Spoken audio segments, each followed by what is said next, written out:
over to you. Thank you, Chris. Gives me great pleasure in introducing Ernesto Gomez, who's going to give us a delightful talk, I'm sure.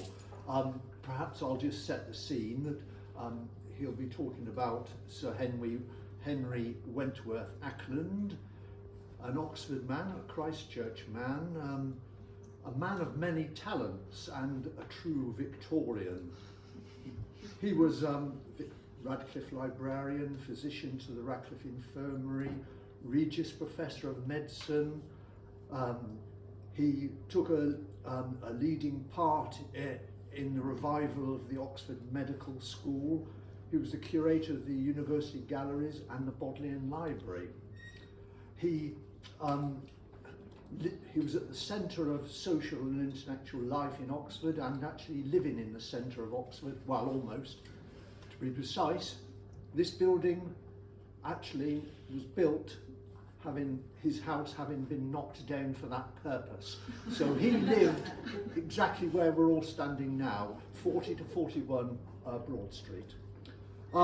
With another great Christchurch man, Dean Liddell, he revolutioned the study of art and archaeology, and Acland and his family were extremely interested in photography, as you will see in the exhibition here, and his daughter became a great pioneer in colour photography. He knew all the great and good. He was friends with so many famous people, from the Prime Minister Gladstone and his wife, friends with Ruskin and the Pre-Raphaelites, Florence Nightingale. I could go on, but obviously I mustn't. I'm sure we're all going to enjoy Ernesto's talk. I don't know what he's going to say.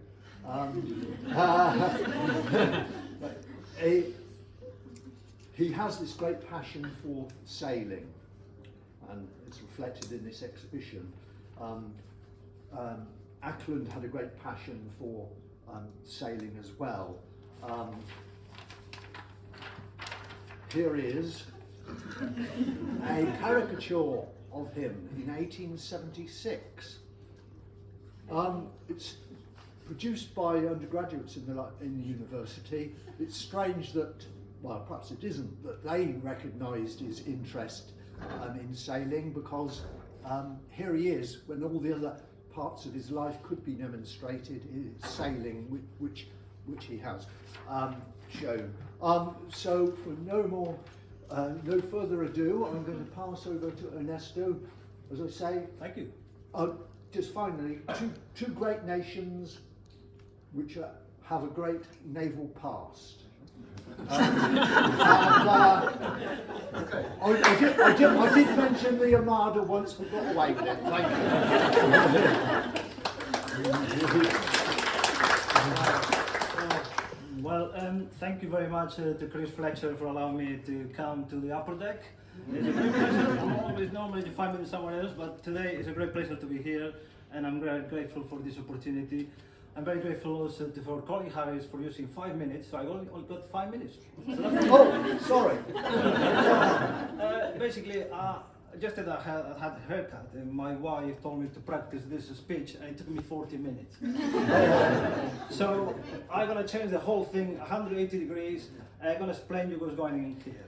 As Colin has introduced Henry Acland. Henry Acland was a sailor, was an artist, was a doctor, of course, and he was a man very well connected, that he managed to do great things.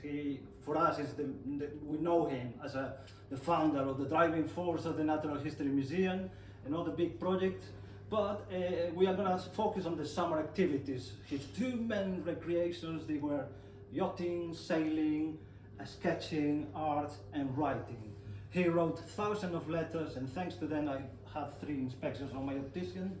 And so all these letters, we have a couple of 100 boxes of letters. Some of them, they've been transcribed by his daughter, because the writing was awful. So for other people to be able to write, and Sarah Angelina Acland was a lovely person also too, a pioneer of photography. So he transcribed many of them. But anyway, the summer months of this super busy man, he was a workaholic, or I don't know how to call it these days, maybe sort of similar thing. No? He was working, he was fully dedicated to the university, and he managed to get a few weeks during the summer to go abroad and to enjoy sailing. But this was not a passion of the sportsman, it was a passion that lasted his life. Henry Acland was born in 1815. In that year, apparently the Napoleonic Wars, they were over, so the English Channel was a bit safer to do a bit of sailing. And in that year also, it was founded the oldest club, yachting club in the country, the Yacht Club or Royal Squadron Club. It was founded in 1815, and that probably is not a coincidence. So basically, during his early years, or when he was a teenager, he used to sail in a boat called the Lady of St Kilda.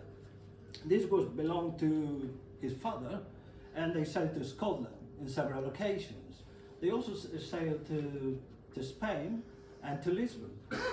So the logbook is in the archive, and we got a lot of reference about these trips to the peninsula and to France. But again, his passion for sailing lasted his whole life. And not as a sport, the sailing sport, it was a big thing in those days, in Victorian times.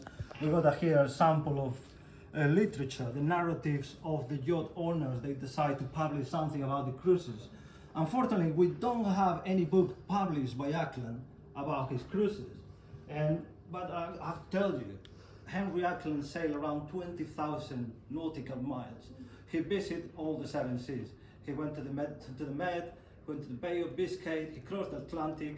He was not a person who sailed the Solent on the weekend. All his traveling was by sea. He knew the sea very well, and his passion lasted to the very end. And I'm coming here to the main point of my talk, because the other objects, they speak for themselves, and it's this one. Everything belongs to the Bodleian Library, by the way, except this object.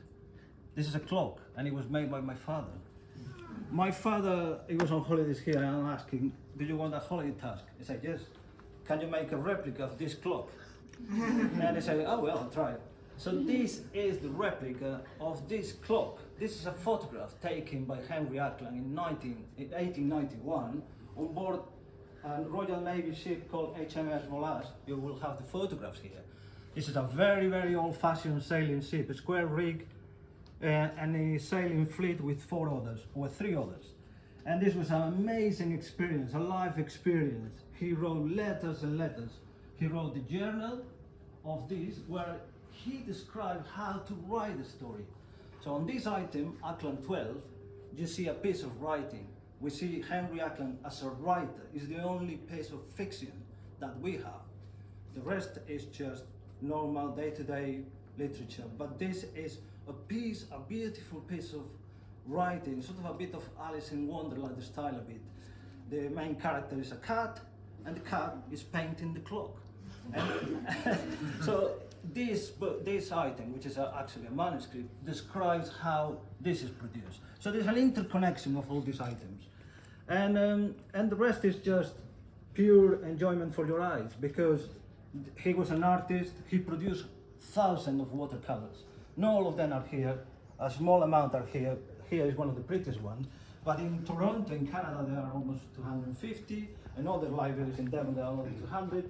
So he was an accomplished artist. He was, of course, a doctor, and you will see the relationship between sailing and the practical yachting, and the rules of the yacht in relationship with some of his passion, which is public health. He was, as you know, from other people who have spoke to me before, he was one of the persons in charge of the controlling of the outbreak of cholera in 1854. So we have some connections here. And the last is a chart. The chart, it was produced by Stuart, and it just reflects the southwest of, it shows the southwest of Ireland. This is the last cruise he did for a month, for a whole month. And I think that's, my time is over. The clock is not working, that's why I went over there. Thank you.